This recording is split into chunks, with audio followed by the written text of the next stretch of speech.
A book on a man who wrote the book on Democratic politics, John Bailey, the former state and National Democratic Party chairman.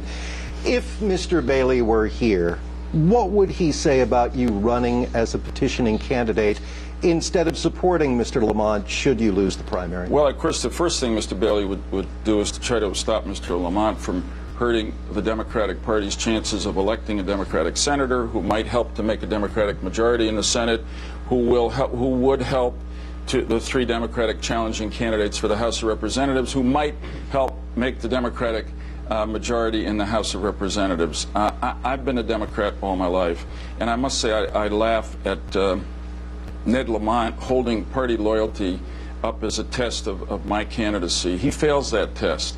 When he was on the Greenwich boards, he voted 80% of the time with Republicans against education, for cuts in health care, for lower health benefits for public employees. Look at his campaign.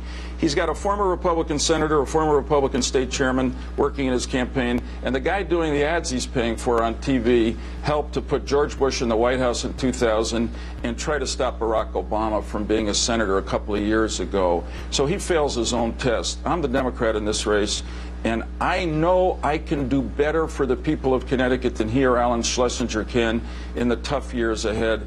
That's why I'll go on if this primary doesn't work out as I want it to, but I believe it will, because I think the voters see the difference between us. Thank you, Senator. Mr. Lamont, 1 minute. I think Mr. Bailey would ask Senator Lieberman to make up his mind. Are you a Democrat or are you an independent?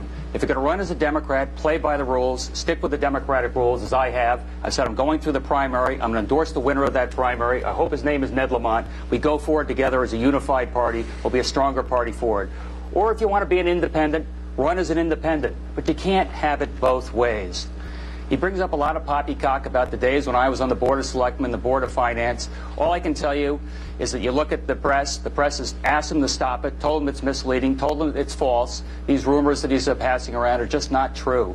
The point is, look, I convinced the Republicans to vote with me 80% of the time. There's questions about potholes and stop signs on the Board of Selectmen.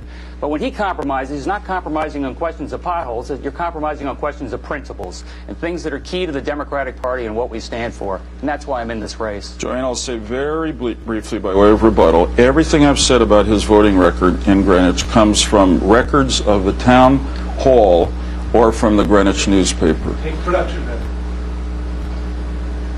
Go ahead, Senator.